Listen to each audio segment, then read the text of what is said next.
Mereka mengasumsikan satu putaran, wah Pak Prabowo akan menang 60% di Jawa Barat, di Banten gitu. Emang lawan-lawannya tidur? Ya enggak. Ini kalau kalah yang menanggung Pak Jokowi, karena kalau menang kemungkinannya nggak ada. Pak Seno, kami mendengar kabar bahwa Andalah guru politik pertama Pak Jokowi.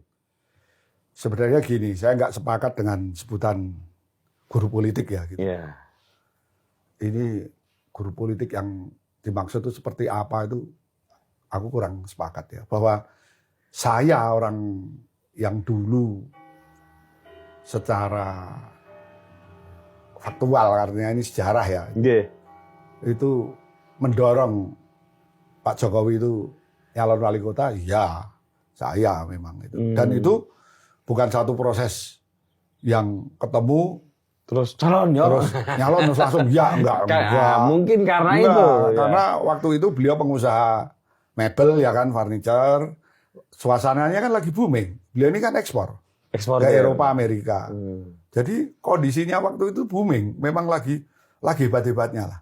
Kemudian saya tawari, saya dorong-dorong untuk nyalon wali kota itu kan ya pasti banyak pertimbangan. Sehingga kurang lebih waktu itu butuh 4 bulan. Saya pulang dari Jakarta karena saya ini kan kalau weekday di Jakarta sejak tahun 97 karena kan. punya perusahaan di Jakarta. Ya kerja gitu aja di Jakarta, perusahaan sih enggak ya kan gitu. Kerja di Jakarta, nah itu kalau weekend gitu ngobrol gitu. Sampai akhirnya suatu titik setuju dia maju lewat PDIP. Nah, setelah setuju baru saya diskusikan dengan Mas Rudi karena Mas Rudi ini sejak sebelum ketua DPC itu we are too close. Sangat dekat lah saya dengan Mas Rudi itu. Mungkin yang ya sama-sama enak bergaul di lapis bawah ya. Kita sama-sama hobi itu. Bergaul di lapis bawah jadi kita dekat. Ya. Dan saya obrolin, diskusikan, piye nek kali ini kowe anu sik Mas, orang nyalon wali kota ning wakil wali kota sik piye? Wali kota ini sinten? Oh no, kok tak kenal ke. Akhirnya kita ketemu. Setuju, jadilah gitu aja. Tapi kalau saya disebut guru politik itu terlalu dilebih-lebihkan lah. Gitu. Okay. Pak Jokowi kan dari wali kota sampai presiden ini sudah hampir habis periode keduanya itu kan sudah kelihatan dalam tanda kutip ya, dalam banyak hal kan beliau hebat. Iya. Jadi kita ini ya teman ngobrol, teman omong-omong iya, tapi kalau guru politik ora lah. Maksudnya guru politik awal, Pak. Jadi intinya bukan saya menolak, semata-mata menolak Gibran dan Cawapres, enggak. Bukan menolak anak muda lah ya. Jadi yang saya tolak itu adalah prosesnya. Karena saya memiliki prinsip satu cita-cita yang baik, satu keinginan kuat, satu hasrat baik untuk dicapai itu sah-sah saja. Tapi capailah dengan proses yang baik, dilandasi niat yang baik kan gitu. Iya. Lah kalau ini bagaimana bisa saya mengatakan itu? Iya. Misalkan Gibran ini dan keluarganya termasuk Pak Jokowi dan seluruh keluarga menginginkan Gibran ini jadi cawapres tahun 2024 itu. Itu satu keinginan baik kan gitu. Tetapi untuk mencapainya kan menurut saya kurang baik.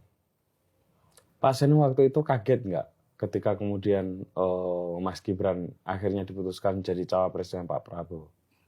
Saya sih udah nggak kaget ya karena fenomena yang mendahulunya itu kan buat saya itu nggak sulit membaca. Ini arahnya kok ke sana gitu. Begitu ada gugatan, maju gugatan ke MK tentang batas usia capres-cawapres itu ya dengan mudah kan kita menebak gitu. Oh gitu? Iya dong. Untuk apa itu dimunculkan gugatan? Dan yang menggugat siapa kan? Pihak-pihaknya bisa dirunut, ujung-ujungnya kemana. Nah yang saya nggak setuju itu prosesnya.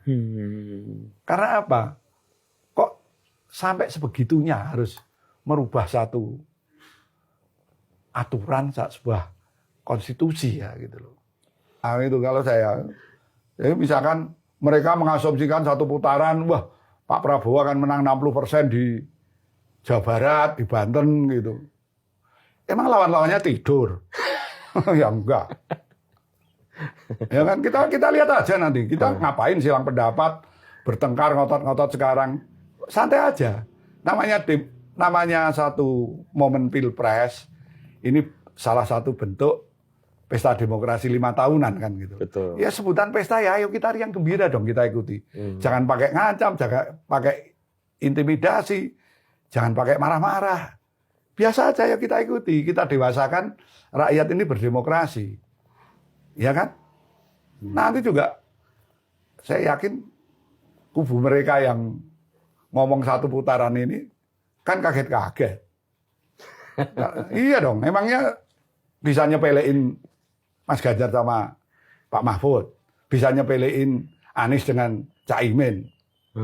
Makanya bahasa saya kalau mereka menang satu putaran emangnya dua pasang yang lain tidur kali.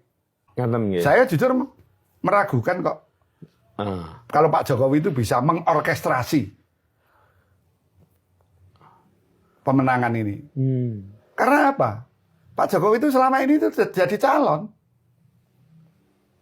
Oke. Yang dibela oleh para pendukungnya, partai pengusungnya, relawan dan sebagainya. Beliau sedikit sekali mengorkestrasi pemenangan di lapangan. Oh, jadi justru panglima-panglima di sekelilingnya inilah dong. yang memang jago gitu. Udahlah gini, analoginya itu ibarat kalau di Jawa itu ada hajatan mantenan. Mantenan, pengantin. Iya, iya, iya. Mana ada manten itu kerja? Iya. Iya, tidak ada yang kerja itu sesuai rapat kumbakarnan ya panitia yang kerja kan gitu. Betul. Manten itu kan duduk manis ya kan. Manis. Tidak hanya dapat informasi, bacanya dapat laporan di sana begini, persiapan ini begini. Pilpres, pilgub, pilkada ya gitu, porsinya itu kecil. Gitu loh. Emang kalau misalkan Pak Jokowi 2 periode presiden ini, memang beliau perintah-perintah dan selalu diikuti, ya enggak. Yang berimprovisasi itu kan para pendukungnya. Jadi kalau sekarang tiba-tiba Pak Jokowi itu diberi cap seolah-olah mampu mengorkestrasi, gue nggak percaya kalau saya.